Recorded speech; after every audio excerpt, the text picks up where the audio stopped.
Is there anything that gets the juices flowing like a rivalry game? And our matchup is bitter. It has barbs and shots thrown on and off the field over the years. Glad to have you with us from Colorado Springs, Colorado, and home to the Air Force Falcons. As we'll see a squad from the MAC, the Navy Midshipmen, taking on another team from the MAC, the Air Force Falcons. For EA Sports College Football, I'm Reese Davis, joined here in the booth, as always, by David Pollack and Jesse Palmer. Guys, let's tee this one up.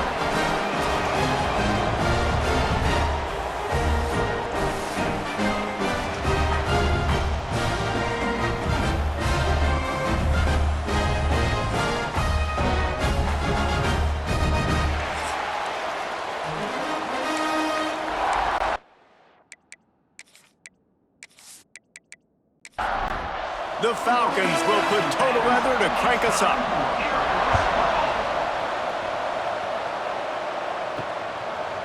Fielded in the end zone, it's Leonard. Nice job by the kickoff team. Everybody stayed in their lanes, and they'll stop him at the 16. So Navy's offense will go to work first.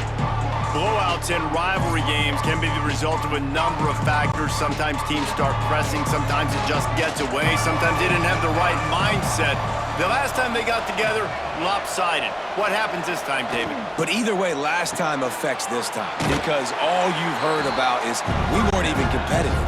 This is a rivalry game, a big-time game. We didn't show up. We dishonored our previous teams and squads, and we've got to do better.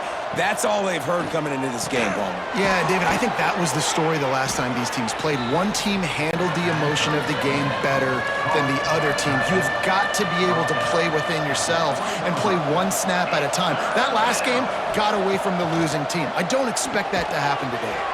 And a missed opportunity on third down as the defense knocks it free, and fourth down is coming up. Navy will have to punt it away. Getting our first look of the afternoon at the punter. He'll take it on the return. That's a perfect example of not settling for a fair catch. Pick up whatever yardage you can and help out the offense. So Air Force's offense will try to get something going with their first possession. Let's take a quick second to call out some of the impact players their coaches mentioned in meetings this week. Anything you guys heard that really resonated with you? Yeah, I love when coaches talk about guys that bring it every single day. Like, that we can depend on them. They can get other guys lined up. They're always motivated. They're always being a great teammate. These are the guys that coaches love. And big-time players make big plays in big games, right? These are the guys that have to play well if they're going to win games like this. Be interesting to see what they do today. And with that stop, we are headed toward the end of the first quarter. On third and short, they'll go to the power running game. There he goes! Hits him with a stiff arm. How about that play? Getting a huge chunk of yardage to wrap up the first quarter, and that's how we'll end it and head to the second.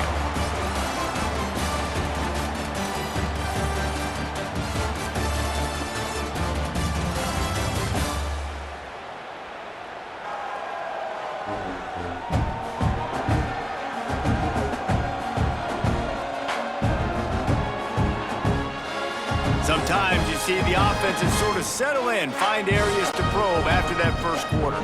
They'll try to open this quarter by sticking it in the end zone here. They'll send the back in motion. A little release to the back. And he was fortunate not to lose yardage on that play, able to wedge it back to the line of scrimmage. Marches ahead. He fought him off for a while, but that's what they mean by gang tackling. We'll take a quick break as we have reached the final 2 minutes of the first half. This is a money play on third and goal. Gets the back moving. They're going to throw it on third and goal. And that defense gets to him, and down he goes at the 9. The defense going to stop the clock with a timeout. They want to make sure they have everybody on the same page. Now on fourth down, they'll try to come away with 3. Never a doubt. Right down the middle. And with that, they break the seal on the scoring. It's 3-0. This is a team that really prides themselves on starting fast. We've seen that before, and here they are playing at home today. Nice job on the opening drive. Lots of poise, good emotion. They don't get the touchdown they would have liked, but they kick a nice field goal. They've got the lead. Head coach has to be happy with that. Didn't find any crease in that kickoff coverage, and he'll be stopped at the 17. On the option. Quarterback on the keeper. And this one will be stopped for no gain. They got nothing on the last play at 2nd and 10. Sends it back in motion. Looking to throw, it's Crowder. Under fire. And he's all bottled up, and now it's worse. The ball's loose. And the defense jumps on it, and they get that turnover. And ball security is starting to become a little bit of an issue for this quarterback. In his last game, he had a fumble, and he has another one right here. He has got to do a better job of keeping two hands on the ball.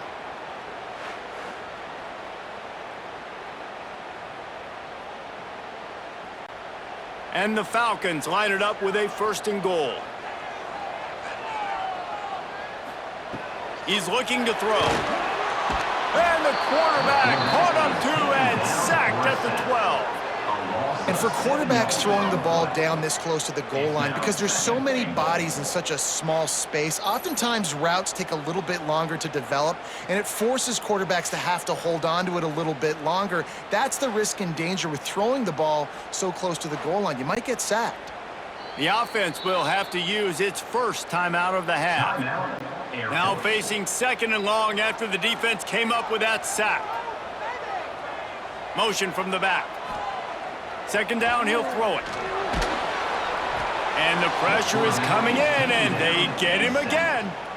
And they've been waiting for something good to happen with respect to getting after the quarterback, right? They're outside of the top 100 in the country in sacks per game, but finally now you see they're generating this pass rush. 3 sacks on the game so far. It's 3rd and goal and 3rd and long. Looking to throw, and he needs a chunk play. And this defense is bringing the heat. Another sack. There's a timeout on the field. Tight game here late in the first half. And it looks as if they're going to try a field goal. That thing would have hit a string in the middle of the uprights. Perfect. The lead now 6 here in the 2nd. And I like the way this defense just finished. And I know they're trailing, but they didn't give up the touchdown. Got a little bit of momentum. Not much time left in this first half, but you got halftime to make some adjustments, come out with some energy, but a nice stop here. Looking for an alley from inside his own 10. And they'll bring him down to get the offense started on the next drive. Inside 30 seconds to play in the half. We'll see how aggressive they are on this drive. Looking downfield, it's Crowder. Bought a little time, lets it go. And it's incomplete. If you're going to take a hit like that, you might as well hang on to the ball. Working well behind the sticks on 2nd down. Back in motion, try to clear the picture. He picks up 4. That'll leave them with 3rd and 6. The defense calls the timeout. They're 2nd of the day as they try to get their act together. The give to the back. They'll keep this drive moving by picking up the 1st down. They have it at the 36.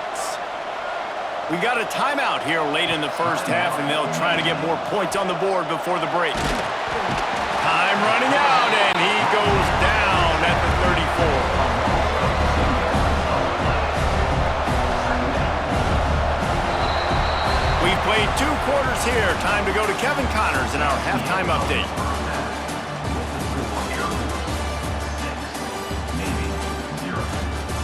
Guys, rivalry games always bring out a ton of emotions, and they were on full display in that first half. And yes, football is a game of inches, but man, is that really the case when you consider the length of some of these possessions. Look, I'm not an analytics guy, but I do know this. The team that sustains drives and just moves the sticks might be the team that comes out on top today. With that, let's throw it back to the guys to see how this rivalry matchup plays out. Navy will kick it deep to get the second half underway. From inside his own 10, he'll try to help out their field position. He was hoping for something a little more dynamic, but they get him on the ground at the 20. Here comes the Air Force offense back onto the field. The points have been tough to come by, and they'll try to stretch this to a two-possession game on this drive. Try to make up for some of that lost ground on second down. Looking to throw, it's Tollefson. And the quarterback is knocked down back at the 13. Well, this game really has turned into a defensive struggle, and both defenses right now are just absolutely dominating. That time, nice job using his pass rush moves, getting to the quarterback, and they just look like they cannot be blocked right now up front. Now a lot of work to do to move the chains, keep this drive alive after that earlier sack. Quarterback will keep it. Looking for room at the 25. Finally corralled, but not before. He picked up the first down. The defense just got out-muscled at the point of attack there. And the back showed good vision, made a cut into the hole, first down. They'll send the back in motion. This quarterback part of their running game. He is going nowhere. Stop at the line of scrimmage. Lost one on that last one. It's 2nd and 11. Back to pass. Got it behind the line. It's long. And the defense settled in to stop that one for a short gain. So we open the final period with a third down play. That's the end of the quarter. Air Force has the lead here. They've done the work to build a nice cushion. Now to bring it home as we check out the stats after 3 quarters. One more period to go to see who can make the winning plays and come home with the victory. Now facing a 3rd and long. They want to throw it. Makes the catch. It's Mason. He'll be stopped about 2 yards short of a first down. Quick timeout called by the defense, stopping the clock to save as much time as possible for their offense. They kick it away on 4th down. That thing was down for a while, but the big bounce carried it into the end zone, and it'll be a touchback. Never a reason to panic. Just run your offense. Plenty of time here. Down 1 possession late in the 4th. Yeah, and that's the hard thing about these QBs that can move and run all over the place and give you so many options is that didn't even look like much, but he chews up so much yardage and gets those little gains that just death by 1,000 cuts that continue to happen with this offense. Clock stops. We have reached the 2-minute timeout, and the offense is looking for a play to close this deal out. Dropping back, it's Crowder. Gets it out quickly. And after the pickup, gets to the sidelines to stop the clock and keep this drive going as they try to save themselves late. Looking to throw on 1st down. Snagged in the middle. It's Foley. They stop him just short of the 1st down, but it will be 2nd and inches coming up.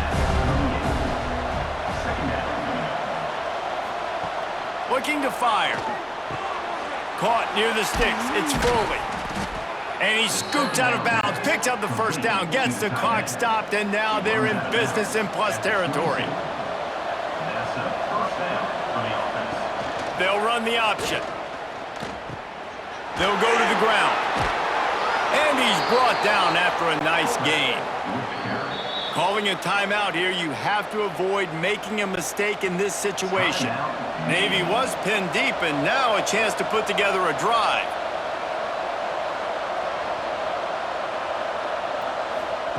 Looking downfield on 1st down. He's got it. And he wanted to score badly, but the defense wrestles him down at the 2.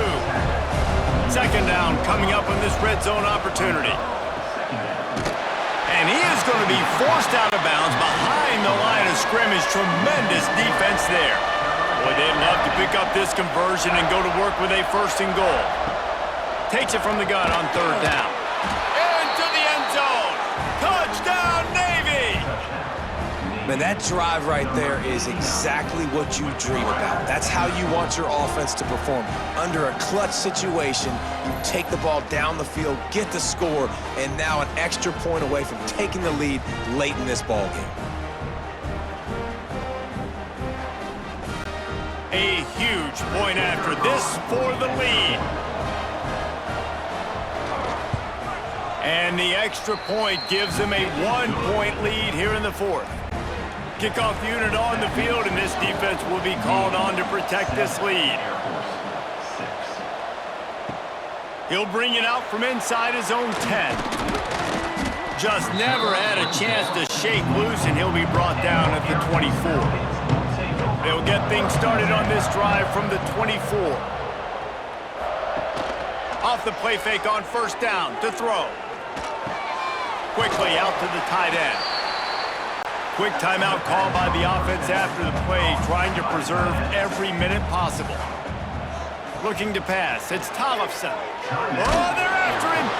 Nowhere close on that one as he got drilled trying to deliver the football, and now they face third down. He'll set up to throw. Here comes the heat. Slithers into space. And he gets it just beyond the line of scrimmage before he gets down. It's a one-score game late, and they've got to go for it on fourth down. He'll go up top, maybe a deciding play here. Intercepted, and the defense has set him up. That's the way this defense wanted to wrap it up. Make a play themselves, finish off the game, and the offense can kneel it out from here.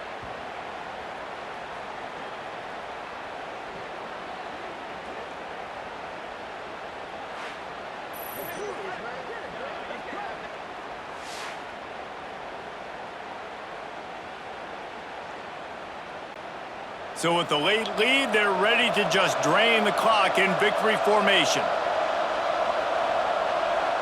The offense just wants to run out the clock in this half. The D still has a couple of timeouts if they want to use them.